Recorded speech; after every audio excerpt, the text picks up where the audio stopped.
Hello, everybody, and welcome. Thanks for coming to class today. This is Mr. Betz of the St. Ignatius High School Theology Department. And today we're going to be talking about the sacrament of marriage, of matrimony, for our sacraments class. So if you have a moment now, you can get the linked notes that are on PowerSchool and on the Google Doc. If you don't have those notes with you, I will share the screen with you while we go through this class today. You should have your notebooks out so you can jot down some notes and maybe some questions, connections. After this class, you'll do your 3-2-1, 3 facts that you found out about today's class. 2 connections between some of those facts and or the stuff we've already studied in class. And then 1 question or idea that you might have about the content that we learned about today. So without further ado, let's get started.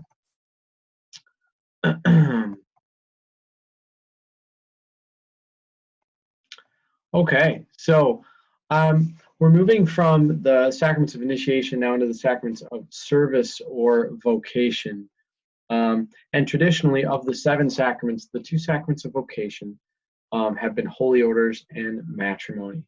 The idea of vocation from the Latin vocare or vocare means to call, and it's a call to live a life of holiness. And holiness, as we know, means to be separated for God, to be in right relationship with God. So to be holy doesn't mean to be better than anyone else. It just means to be in the right kind of relationship with God, self, and others. And that may be a calling for you to become a priest or some kind of religious. It might be a calling to remain single, or it might be a calling to be married, as I am. And so today's class is going to be about the vocation of married life. But in order to really understand that, we got to talk about vocation a little bit more. So like I said, it's really a calling to serve God, neighbor, or self. That's what a vocation is. In fact, I think the best way to understand vocation is as vocations. We don't have just one. As a married man, I'm not just called to be a married man. I'm also called to be a teacher. I'm called to be a musician. I'm called to be a father. I'm called to be a son. And the best advice that I can give, that I got myself on this question of how we figure out our vocations, is threefold. First of all, what brings you joy? And I don't mean happiness. They're not the same thing. Joy may have moments of being unhappy because it's hard, but not because it's not good. So what brings you joy? What are you good at? And what does the world need? And vocations seem to answer those 3 questions in the positive. And we as Christians, as Catholics, believe that some folks are indeed called to be married. It brings them joy. They're good at those relationships. And the world needs what is often been called the domestic church, the first church, that of the family. So in order to know what a vocation is, we need to discern. And Ignatian discernment is actually, it truly is one of the greatest gifts that we've gotten from St. Ignatius of Loyola. Even non-Christians go to Ignatius and the spiritual exercises, which you've all kind of studied in parts and pieces, to learn how to make good decisions because it's such sound advice. Defining discernment, it really means giving up your own control to take the risk to follow God's lead.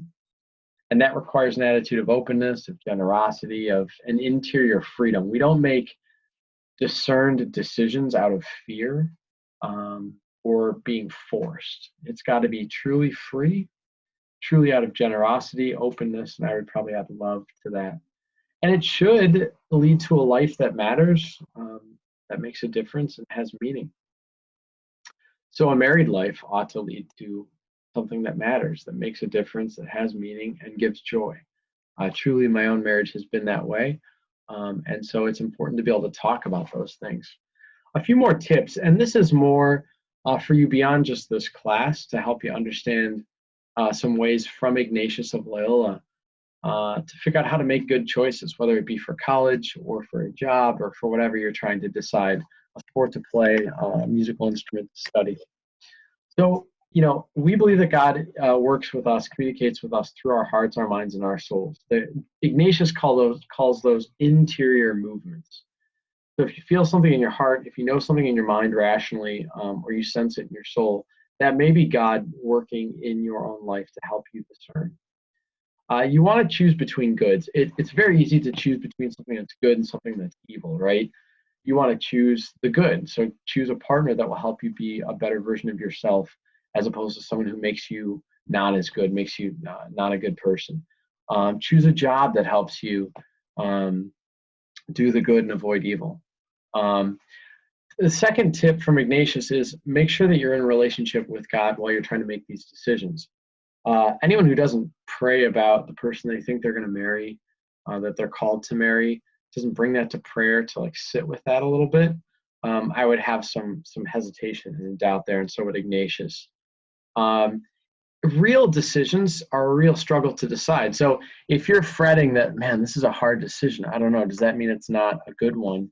No, if it's a hard decision, then that's a real decision. That's real discernment. Those are the three major tips. And then Ignatius offers 7 attitudes that are required for making a good discernment, and the conditions that are necessary to make decisions. And we're going to go through those right now.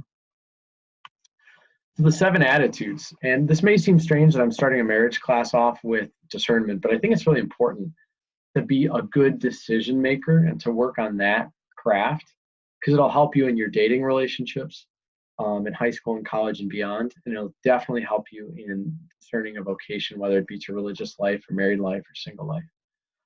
One, the first attitude you have to have is openness. If you're closed, if you're not willing to gain wisdom from God, let alone other people, you're probably not going to make a good, authentic discernment. Generosity. God loves us generously. Grace is generously offered. We need to be okay with generosity and the fact that God will truly give us the gifts we need if we're open to it. Discernment requires courage. Love requires courage. Vocations require courage. It's not easy to make hard decisions, but that's exactly what's required when we're discerning, whether you become a priest someday or a nun or get married. There has to be an interior freedom. People that are truly joyful, not just happy, but joyful, they have a way about them that we're attracted to, and that's because they're free. And in our Catholic faith and our Christian faith, interior freedom is important. If you're feeling like enclosed or kind of cut off in some way, you may not be truly free, and it may not be a good time to make an authentic decision. Prayer, I mentioned this before, it really does help if you try it. It requires commitment, just like working out. Spiritual exercises are required, just like physical exercise is required. But if you take things to prayer, especially who you should date, or someday perhaps whom you should marry, prayer will lead to a lot of understanding and truth. Another attitude is just having your priorities straight, knowing what is most important. Hopefully God is at the center, at the top. And if that's not the case, then the priorities misdirected priorities may lead to poor decisions. And then confusing the end with the means. The means can't justify, you can't change the means to get to a good end. You want to know what your end is first, which hopefully is agapic love and truth and Christ. And then the means will help you get there to that end, but you can't confuse the ends with the means. A lot of people fall in love with some of the means, whether it be, sexual objectification or power or greed or whatever it might be. They fall in love with that as opposed to the end goal, and that's what gets people in trouble. So these are 7 attitudes that might be required for you for making authentic decisions. And then finally, Ignatius talks about 3 situations that'll present themselves to you. And the first, feeling inner clarity or certainty about what to do, that's the easiest way to make a decision. When you know you have those 7 things set up, you feel the interior freedom, you have clarity, and you just need to do it. Number 1's the easiest scenario. And some folks run away from number 1, I guess. They know what's good, but they don't do it. But that's the easiest. Number 2, feeling inner conflict about what to do when you're pulled in different directions. That's most often the case where you'll make really good decisions. Hopefully it's between 2 goods, and you have to pray on what's the better good for you according to God. The hardest situation is probably when there's nothing going on inside. That's where you have to really kind of do some work. It's possible to get to a good discernment for your vocation. But 2 and 3 are where we spend the most practical time trying to help people. 1, it's simple. You just got to do it. You got to have the courage to make the decision that's right. A couple practical choices, and you can do this with relationships, you can do this with jobs, you can do this with any number of things. Ignatius says, name your choices. Some folks say even write them out so you can see them and start to list the practical characteristics of each. You'll start to see a longer list, usually with the better choice, the good, but not always. Ignatius says to pray, and that you'll have a balance, kind of like the blind eyes of justice, without leaning to a side, that if you pray on it, that you'll get a sense of which way to go, whom you should be dating or spending time with, or what job you should have. Asking what's most conducive to God's service. Remember, I started this class off with saying, you know, a true vocation is something that you're good at, that brings you joy, and the world needs it. And the world writ large is really God. So what does God want you to do? How will you serve God best? For me personally, it's been teaching and being married and being a dad, but for you, it may be something different. Another bit of advice that Ignatius gives is, imagine a person that you've never met seeks your help. What advice would you give them with this same scenario that's actually yours? How would you give advice essentially to yourself? Another one, imagine that you're on your deathbed, and what decision would you want to make if you knew that life was essentially going to end soon? Kind of morbid, but it does force you to say, like, for marriage, would I be happy again on my deathbed that I married this person, that we committed to this for the rest of our lives? And if not, maybe time to step back and pause and think about these things. Using reason, that's kind of related to number 1. After you name those choices, do a plus and a minus, or a pro and con list, and then you analyze the list, you pray on it. I've heard some people say that they've really been able to utilize this a lot, especially even in a high school or college setting, to make good decisions. And then finally, turning to God and asking for God's confirmation after your decision. The best practical way I've heard about this one is pretend you make a certain decision, like I'm going to this college, and hold on to it for like a week. Wake up every day saying, I'm going to this college. This is what I'm doing. How do I feel? Remember, the interior movements matter. God works through and in us. And then the next week, you might say, all right, I'm going to do this. Practically for this unit, you might spend a week saying, you know what? I'm going to be a priest. God calls me to be a priest. I feel like that's right. And then wake up every day, journal on it, see how you feel. Do you feel great? Do you feel excited? Do you feel nervous? Do you feel like there's a huge weight on your shoulders? Do you feel good? Do you feel joyful or not? And then the next week, maybe you pretend that you're going to get married and that's what God's calling you to do. How do you feel about that? These are some practical techniques for decision making. Hopefully you'll understand why I started the class off this way. Discernment is really key in vocational work, and the sacraments of vocation, both priesthood and marriage, require discernment.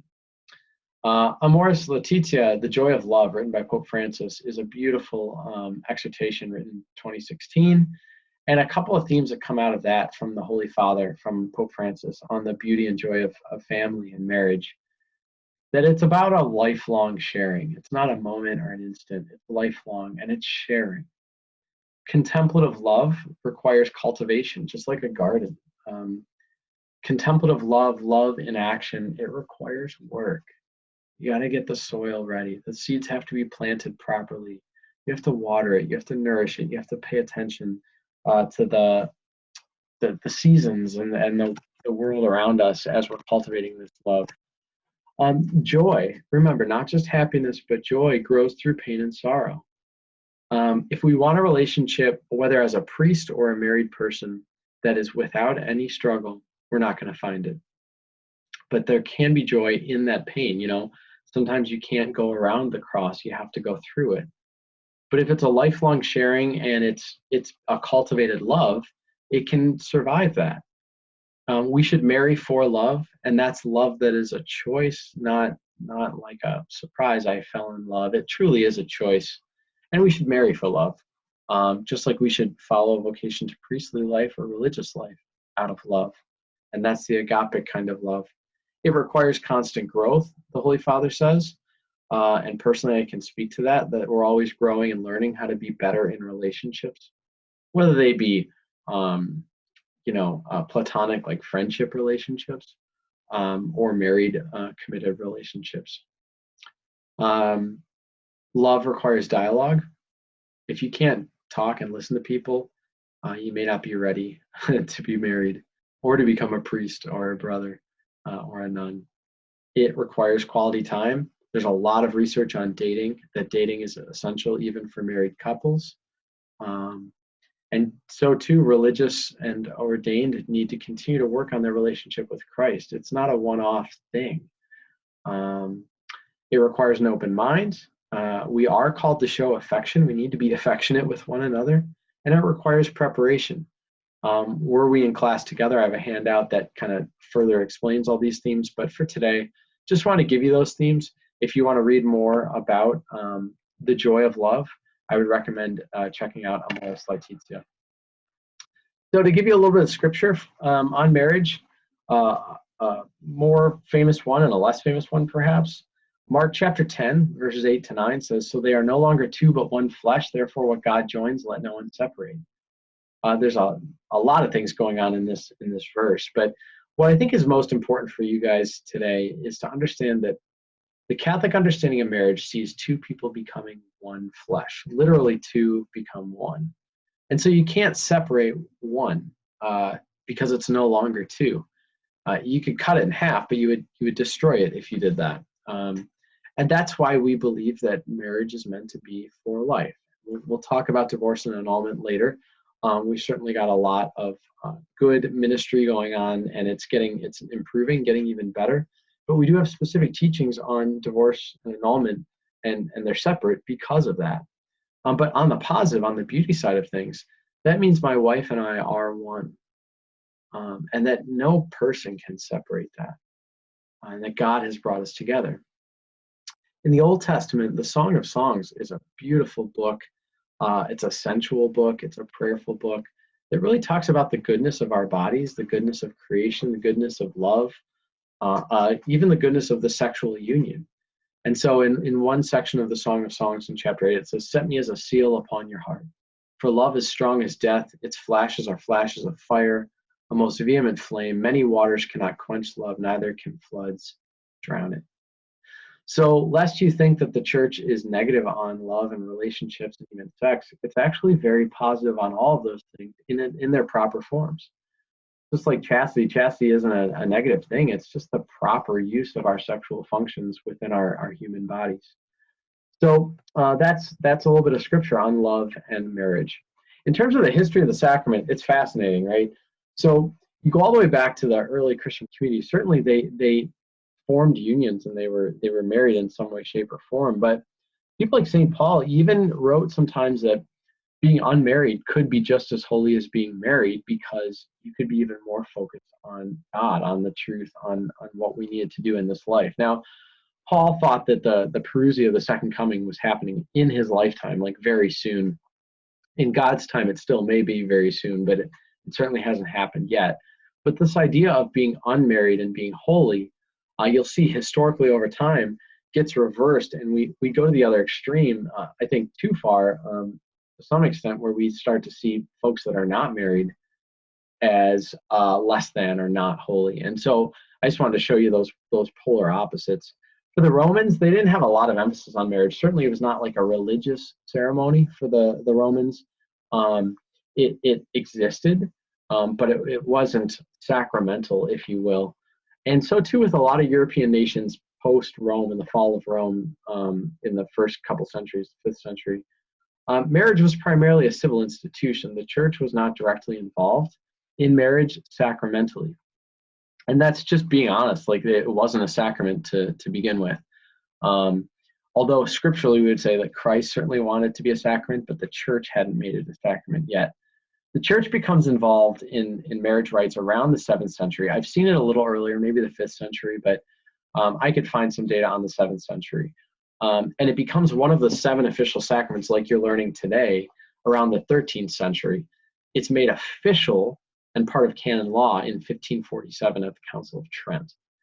So as you can see, marriage has not always been a sacrament as the 7 sacraments, but we would believe that Christ certainly initiated, as you can see in something like Mark chapter 10, the sacrament of matrimony, and that it's remained such today and is a sacrament today. So the Catechism on matrimony, I can cite one particular paragraph, 1601, and I'll read it to you here. The matrimonial covenant by which a man and a woman establish between themselves a partnership of the whole of life is by its nature ordered toward the good of the spouses and the procreation and education of offspring.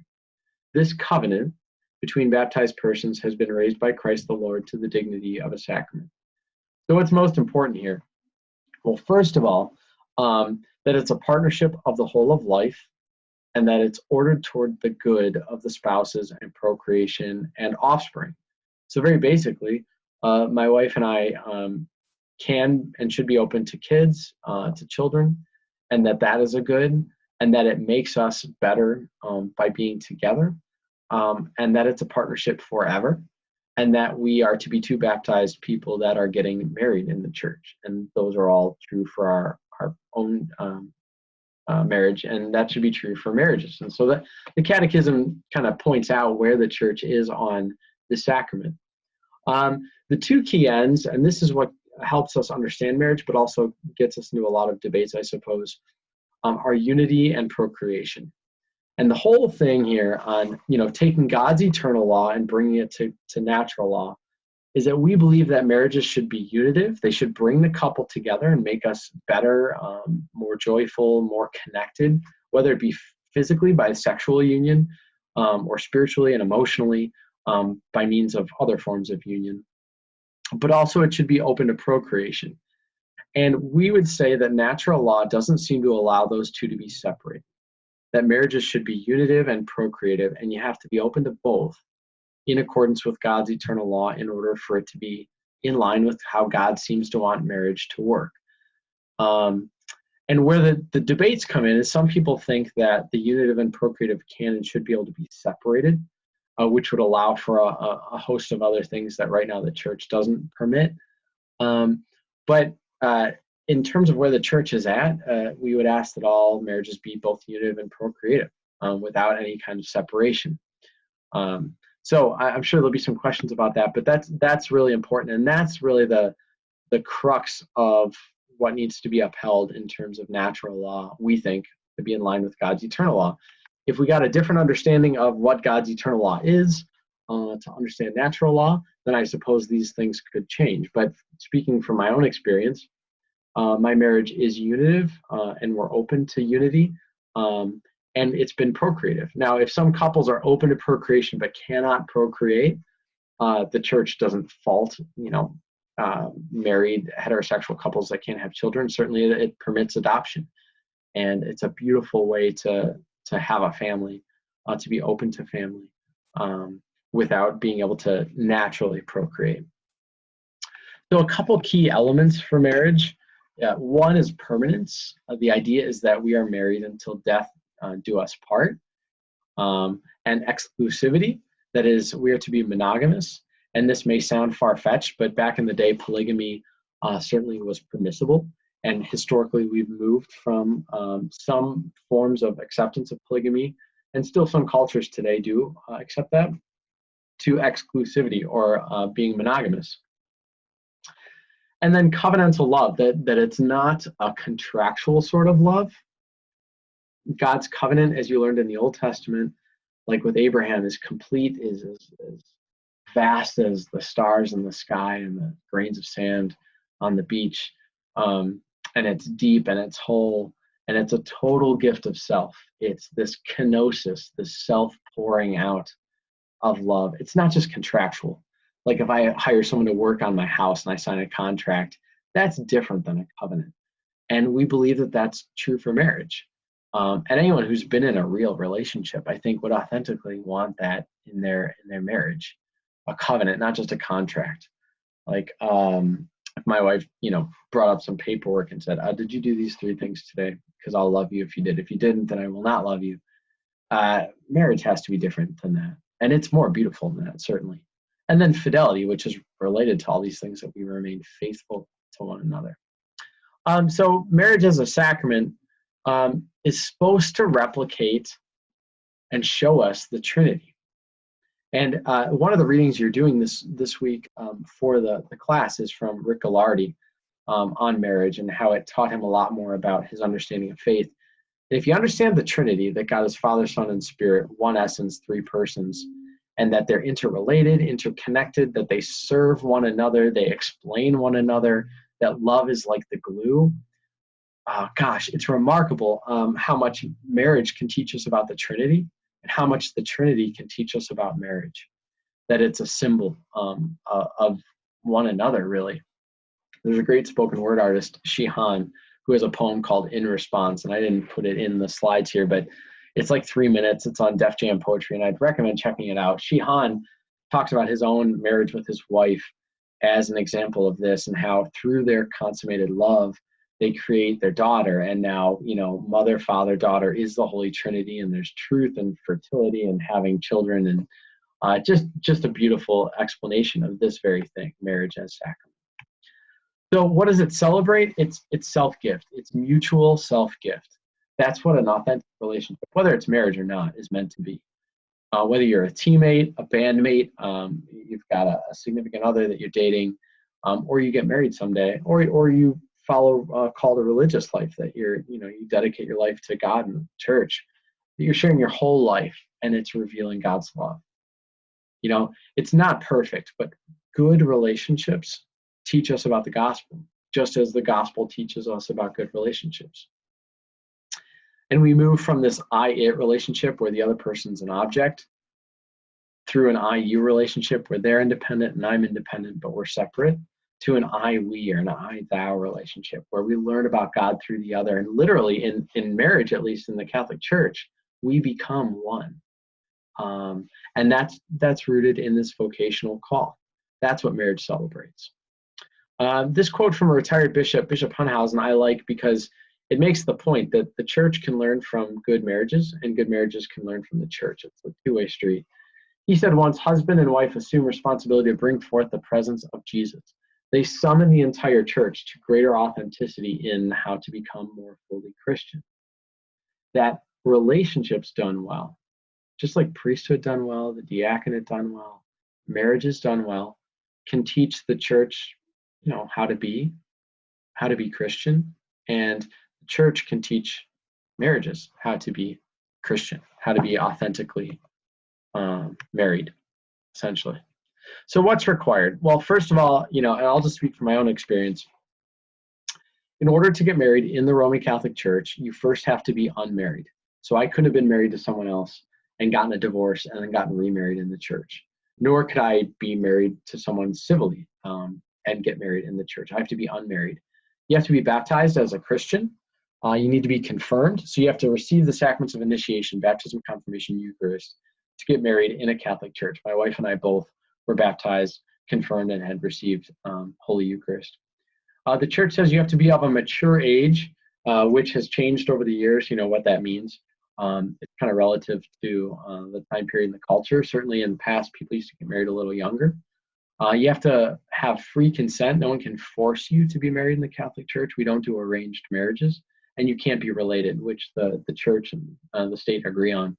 And this is so because in the past, certainly in the Old Testament times, marrying family was a way to keep power and land and some other things, tradition alive in the family. It was just a different way of seeing marriage. But we don't allow that today. And then attending some kind of pre-Cana is important for marriage. What's required? A priest or deacon and 2 other witnesses. So the priest or the deacon are essentially witnesses. They don't marry the couple. What's kind of fascinating is in this sacrament, the primary ministers are the husband and the wife. So my wife and I married one another, and the priest or priests, we had a couple on the altar, were witnesses along with everyone else that were witnesses there. But this is required for a marriage, a Catholic marriage. So what happens in a marriage? You have the consent, the vows, and the blessing. The consent is the moment where the couple during the Mass joins their right hands together, and they declare what they want to do before God to get married. And the priest helps you along with all of this. Part of the role of the priest or deacon is to give you the words to say. The vows, there are traditional stipulated vows like I, Johnny O, take you, Susie Q, to be my wife, and that's mapped out. You're also allowed in the Catholic Church to write your own vows, and that's kind of up to the couple. And then the blessing. After the consent and the vows, there's a blessing where you bow your heads and the priest or deacon says, may the Lord in his goodness strengthen your consent and fill you both with his blessing. What God has joined together, let no person separate. And that's a direct reference to Mark chapter 10, which we began this class with. So that all happens on the altar publicly in front of others, of your witnesses. The rings are a sign of love and fidelity. You know, rings, there's no place where it starts. There's no place where it ends. I can take my ring off now. You can see that. It's actually my grandfather's wedding ring, whom I never got to meet, but I did get to have his wedding ring that I then used in my own marriage with my wife. So it's kind of special to have my grandfather's ring that he had, but they're actually not required. So it's a symbol of wholeness and unity, and symbols are good. We've talked a lot in our sacraments class about symbols and how they are complex signs, and they help explain things that are sometimes beyond words, like marriage. And kings and queens wore rings as a sign of, holiness and power, but they can be omitted. You don't have to have a ring to be married sacramentally in the church. I talked about this a little bit already, but we see marriage as a covenant, not just a contract. It's lifelong. It's about relationship. It's about commitment. It's unconditional love, which includes mercy, which, if you know anything about mercy, it's not always, we don't deserve mercy, right? And so in a marriage, there are times when you're good to another person, even if they don't always deserve it. You're caring, you're loving in a marriage, even if they don't always deserve it. And that's true for kids, and that's true for all kinds of folks. A contract, you'd get called on a contract if you were doing too much, if you were loving too much, or you were, being overly gracious or merciful. People would call you on it. Not so in a covenant. It's not just a contract. And that's part of the problem today. I think people want to see marriage as they see all other contracts. It's like buying a car, or buying a new phone or something. And people aren't the same as objects, right? When we treat people as objects, or people as things, or treat things as people, we get into trouble, usually morally. The rite of marriage, the order of the marriage, it happens within the Mass. You have the whole liturgy of the word, which is standard. It would be the same as it were in any Mass. And then you go to the rite of marriage, which happens between the liturgy of the word and the liturgy of the Eucharist. And during the rite of marriage, you have the nuptials, the consent, where the vows happen, the blessing and exchange of rings, if you're going to use rings, and the final blessing. The primary symbols of the marriage are the husband and wife, the couple. And the primary ministers are the husband and wife.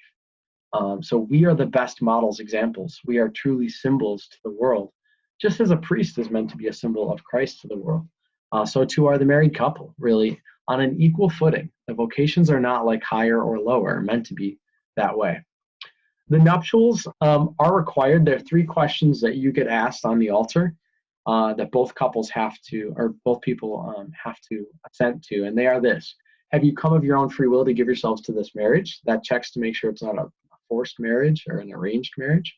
You both say yes. Will you honor and love one another as husband and wife for the rest of your lives? You both say yes, it's till death do you part. And will you accept children from God lovingly and bring them up according to the law of Christ and his church? And you say yes. So those are the 3 things that every married couple that's Catholic commits to on the altar. Free will, honor and love one another, and accept children and bring them up according to the law of Christ and the church. So I wish we had time in person to talk more about some of this stuff, but we're going to do the best we can online here. What about sex? I always get questions about sex and marriage.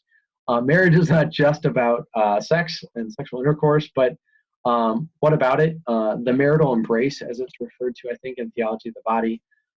First of all, it's good. The church declares that sex and sexual intercourse is good. The church affirms it. It's always been good. It's just about the successful integration of it into marriage. The proper use. It's just like anything. You use tools the proper way. And where we get into trouble, I guess, is where we misuse it. Where people become things or things become people, and we morally get very confused. But the church acknowledges that we are biological, psychological, social, sexual, spiritual beings. That's part of our humanness, and to be human is good. We are inherently good, first, period. So sex is good as long as it's used properly. And consummation of the marriage, literally having sexual intercourse, is important. As St. John Paul II, who wrote Theology of the Body, says, it constitutes the reciprocal gift of self. It's a total giving of self to another. You can't be any closer to someone than in the act of sex physically, which sets the seal on their whole life. And so it's an intimate physical expression of the total union. That's really what sex is. And so what is fornication? Fornication is consensual sex between two unmarried people, and we would classify that as a sin because we see the most important place for that expression of love as in marriage. So Theology of the Body, I referenced this. Again, if we had more time, we'd do a lot more with this. I encourage your own research into this.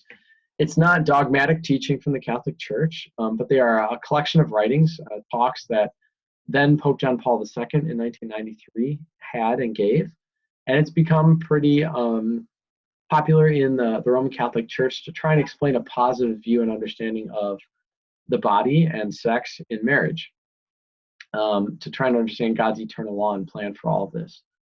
And one quote I pulled from here: understanding what it means to be male and female helps us understand existence and the meaning of life. And that's why Eucharist is the source and center, source and summit of our Catholic faith.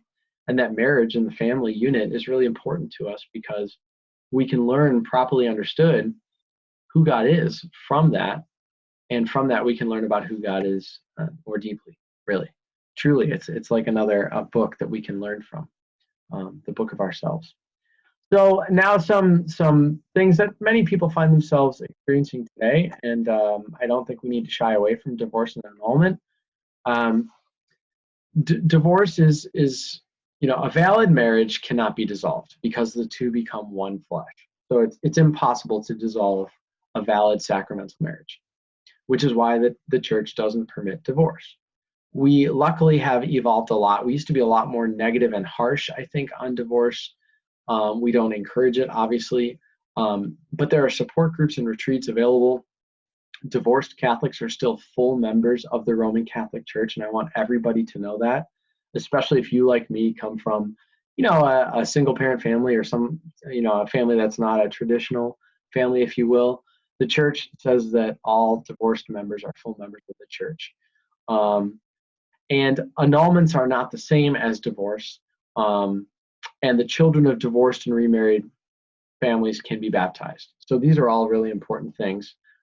Some folks have said differently, and that's just not true for the Roman Catholic Church. But divorce is not encouraged, right? If it's lifelong, if it's commitment, if it's mutual self-gift, if we discern properly, hopefully, we choose partners for life. And it requires a lot more work than I think some people are able to put in ahead of time, or maybe they rush it. So an annulment is the declaration of the nullity of the sacrament. It says that the sacrament didn't take place in its fullness, in its wholeness.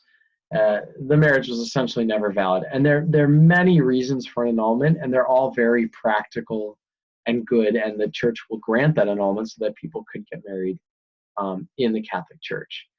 Some reasons listed, and I gave the website. You can look up all these reasons if you'd like. There are way more, but poor intent or lack of permanent commitment. If people are unfaithful to one another, or there are not good intentions, if there's any signs of abuse or neglect or any of those things, 50% of all annulments requested are granted, and those are certain that those would likely be granted an annulment if you were in an abusive relationship, or someone had poor intent, or they weren't committed, they were unfaithful in some way. Those are all times when we would grant annulments. So how do we see divorced Catholics today, or people that are not in these traditional marriage situations? First of all, with love and care. Pope Francis has said that, and I firmly want to back him up on this. While remarriage after divorce might contradict the sacrament, there's really careful discernment we have to take before we judge people on those choices. And acceptance and attentiveness to persons is important. The church is meant to be a mother for all, so we need to model good relationships by caring for people in relationships, even if they're divorced, or they've had struggles in their relationships, or they're non-traditional settings. Divorced and remarried Catholics are not excommunicated from the church. That's another myth that a lot of people think. We don't have closed doors. We're not meant to have closed doors in terms of marriage and relationships in the Catholic Church. And I think we still have a lot of work to do on that, but certainly that's the official church teaching. Basic relationship advice here. I thought if we could bring it back to the practical as we start to end our time.